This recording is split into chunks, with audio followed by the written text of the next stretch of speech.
Mayroon ka bang kakaibang sakit ng katawan na nararamdaman?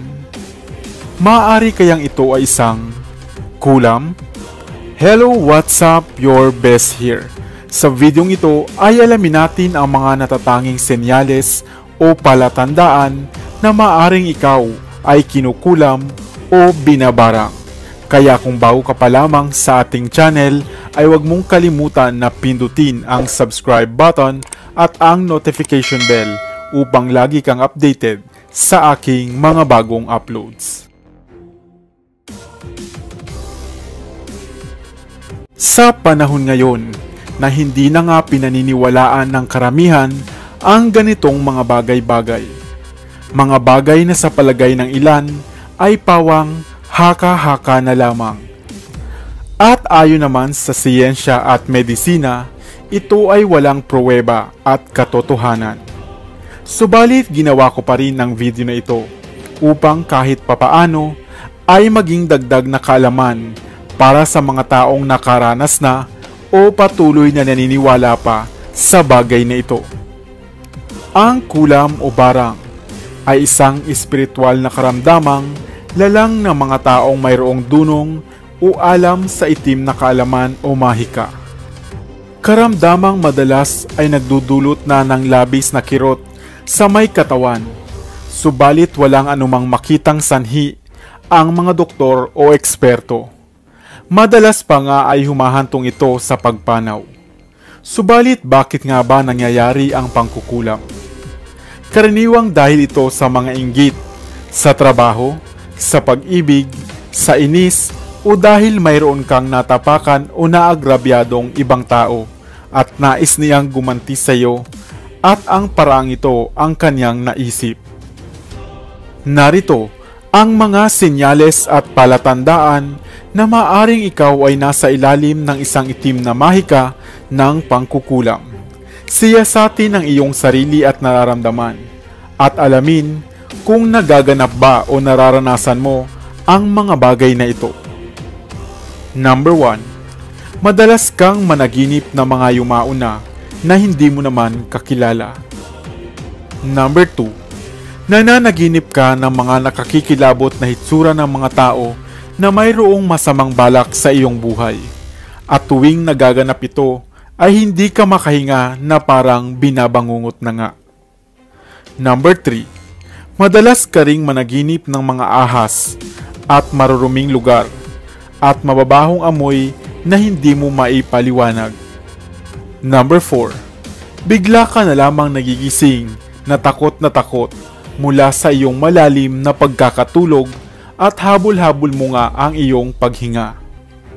Number 5. Nakakaranas ka na parang lagi kang nalalaglag o nahuhulog mula sa isang napakataas na lugar sa iyong panaginip. Number 6. Maraming mga malalaking mga itim na gagamba ang iyong makikita sa iyong panaginip. Number 7. Palagi kang balisa at hindi mo maunawaan ang dahilan. Number 8. Nakakakita ka ng mga tuldok o mga kapal na usok sa iyong paligid kapag ikaw ay matutulog pa lamang o kapag kagising. Number 9. Lumulobo o lumalaki rin ang iyong tiyan tulad ng isang buntis tuwing sasapit ang taib o high tide sa karagatan. Number 10. Paninikip ng mga dibdib at may pangangalay sa iyong mga balikat. Number 11. Parati kang gutom at nangihina, lalo na ang mga nabauna na sa katawan. Number 12. Parating sumasakit ang iyong ulo. Number 13. Minsan ay may mga pangitim na nagaganap sa kulay ng iyong balat. Number 14. Nangangati at parang may pumapaso o tumutusok sa iba't ibang bahagi o parte ng iyong katawan. Kaya naman, kung nararanasan nyo ang mga ito, ay baka lang naman kinukulam ka na. Gayunpaman, ang pananalig at pananampalataya pa rin sa poong lumikha ang siyang pinakamalakas sa lahat.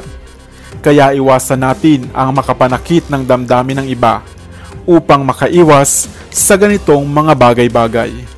Parati rin tayong magdasal at humingi ng gabay sa Poong lumikha. Kulam, barang, palipad hangin, tigalpo, usog, at kung ano-ano pang mga masasamang lalang ng mga tao gamit ang itim na salamangka. Nakakatakot, lalo na kung ikaw ang pinapatungkulan nito. Hello, what's up? Your best here. Sa videong ito ay isa-isahin natin ang mga halamang dahon na maaari mong gamiting pangontra sa kulam at mga palipad hangin. Mga halaman na nasa tabi-tabi mo lamang matatagpuan. Kung inyong matatandaan ay naibahagi ko na sa unang part ng videong ito ang ilang mga halaman na maaari mo ring gamitin bilang pangontra sa kulam, kagaya ng luyang itim, madre cacao, bawang, atis, lubigan, at pandan.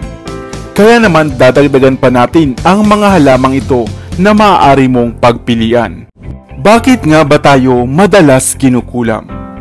Ang kulam ay maaaring namuong inggit, galit o pagkamuhi sa iyo ng iyong kaibigan o kakilala. Pagkainggit na maaaring dala ng iyong pag-asensong naabot sa buhay, posisyon sa trabaho, kasikatang tinatamasa o kaya ay usaping pag-ibig. At dahil naiinggit sila, kaya ipinapakulam kanila. Kaya kung nakararamdam ka na ikaw ay kinukulam o mayroong kang kakilala na pinaglalaruan ng mga mangkukulam, dapat ay alam mo ang mga bagay na ito. Ano-ano nga ba ang mga natatanging halaman na kinakainisan, kinakatakutan, at ayaw na ayaw ng mga mambabarang o mga mangkukulam? Number 1. Tanglad.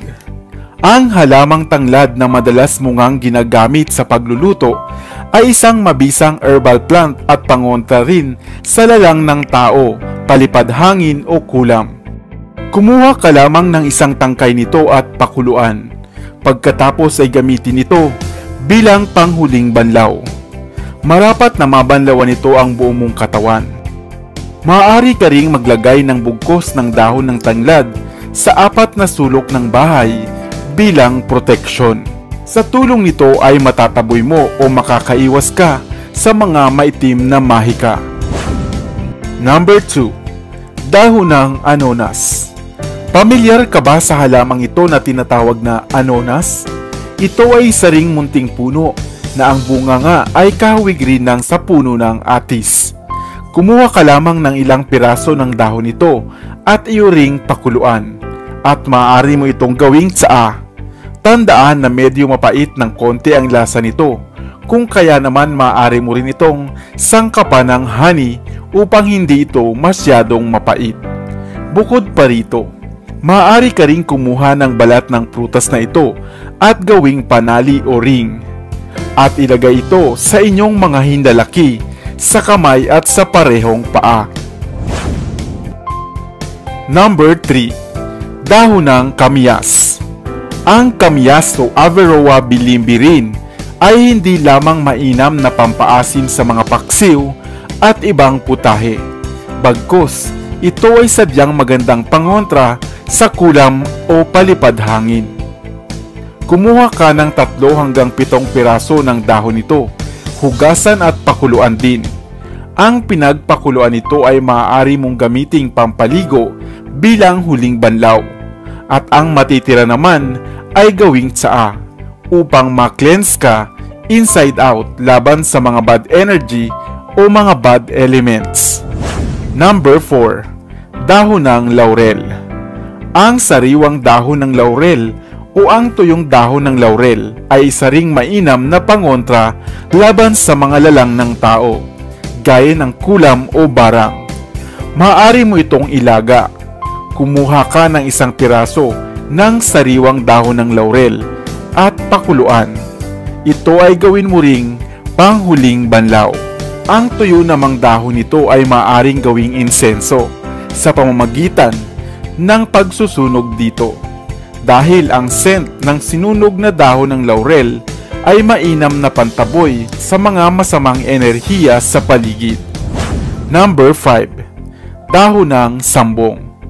Bagaman napakabihira lamang makatagpo ng halamang sambong ngayon, at madalas nga ay sa mga probinsya na lamang ito matatagpuan, at marami ring kinagagamitan, at maging ito rin ay mainam na pangontra sa mga kulam at barang.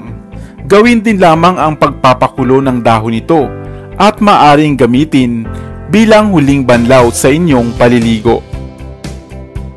Sa tulong ng mga herbal na halamang ito ay makukontra nyo at maitataboy ang mga bad elements, palipad hangin o kulam na maaaring para sa inyo. Ngunit syempre, ang pananampalataya pa rin at pananalig sa Diyos ang pinakamalakas nating pangontra sa lahat. Sana ay may bago kang natutunan sa videong ito. Iwan ka naman ng comment sa comment section sa ibaba. I-like at i-share mo na rin para naman sa kaalaman ng iba.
Dito na sa Best TV, tayo ay matuto, utak mapuno ng bagong kaalaman. Dito na sa Best TV, tayo ay lumibot, lihim na mundo ay ating matuklasan. Dito yan sa Best TV, dito yan sa Best TV, dito yan sa Best TV.